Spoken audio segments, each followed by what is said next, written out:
Alors, pour faire suite au point de vue Mercedes, passons maintenant à celui de Red Bull et Ferrari. Bon, Red Bull, on sait déjà à peu près, mais on va quand même lire l'énervement d'Horner. On commence avec Binotto. Donc je pense qu'il n'y aura aucun moyen pour nous de rester en dessous de ce budget, donc je suis presque sûr qu'à un moment donné on le dépassera. Dans le règlement, il y a un seuil qui est de 5%. Si vous ne dépassez pas les 5% en plus du seuil du plafond budgétaire en cas de force majeure, ça pourrait être considéré comme une infraction mineure. J'ai aucune idée de la manière dont ils décideront de la pénalité infligée. Je pense pas qu'il y ait un moyen pour nous, et pour beaucoup d'équipes, de rester dans la limite du budget, et même de licencier des gens. Je pense pas que ce soit le bon choix. On est déjà à l'été et les bénéfices ne sont pas suffisants pour faire face aux prix et aux coûts excessifs. Quelles seront les conséquences ? Le plus important, c'est que de nombreuses équipes ne vont pas respecter les règles. Je pense que ça sera tout simplement mauvais pour le règlement financier. Si nous enfreignons le règlement financier, alors je pense que nous commencerons à débattre de savoir si le règlement financier fonctionne. Et cela remettra tout en cause. Horner, les petites équipes nous prennent en otage. Bon, ils visent évidemment Alpine, notamment, et Alpha, Romeo. Je pense que toutes les grandes équipes vont dépasser ce plafond de 50 millions de dollars cette année. Mais quelle est la pénalité pour une violation de mineur ? Ce qu'on veut pas faire, c'est de nous retrouver à jouer à un jeu dangereux en se demandant si on vise 4,9% de plus, est-ce qu'on vise 4,7%, et cela pourrait valoir une amélioration et être le facteur de différenciation de ce championnat du monde. Je pense que nous avons besoin de clarté rapidement.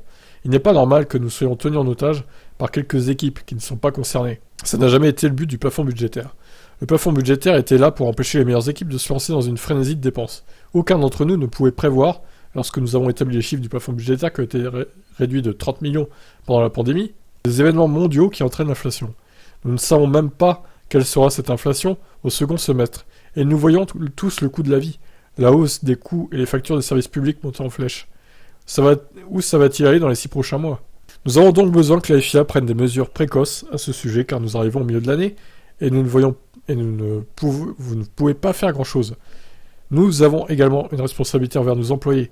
Nous avons réorganisé, nous avons remodelé, nous avons dû dire au revoir à de nombreux employés de longue date par des licenciements l'année dernière pour arriver au bon point avant l'arrivée de l'inflation. Et je ne pense pas qu'il soit juste que la pression soit mise encore une fois pour d'autres licenciements collectifs dans le sport. Il faut regarder la situation dans son ensemble. S'agit-il de cas de force majeure ? Je dirais qu'un acte de guerre entraînant une inflation, c'est un cas de force majeure. Horner aimerait que le cadre légal du plafond budgétaire soit renforcé pour que chaque équipe puisse savoir à quoi elle s'expose, que le dépassement soit ou non possible. Il rappelle aussi que cette situation ne concerne pas uniquement les top teams en parlant entre les lignes d'AlphaTauri. Ce que nous voulons vraiment, c'est de la clarté, car ce qu'aucun d'entre nous ne veut à la fin de la saison, c'est que nous nous précipitions tous devant les tribunaux à Paris en disant « Il a dépensé $1 million de plus que nous ».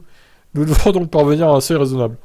Pour les petites équipes, la FIA dispose de leviers, les composants qui sont transférés, par exemple les boîtes de vitesse, les suspensions, les pièces listées, elles sont soumises à une taxe substantielle, une taxe de plafonnement des coûts, pas une taxe réelle.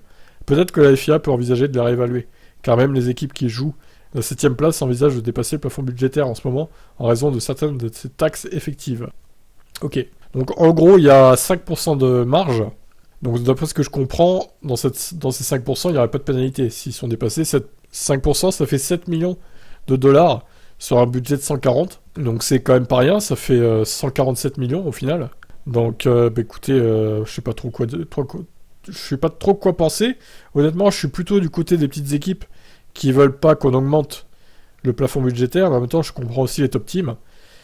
Mais bon, les top teams, elles veulent aussi plus de budget pour des événements en plus, on va pas se mentir. Donc, que faire ?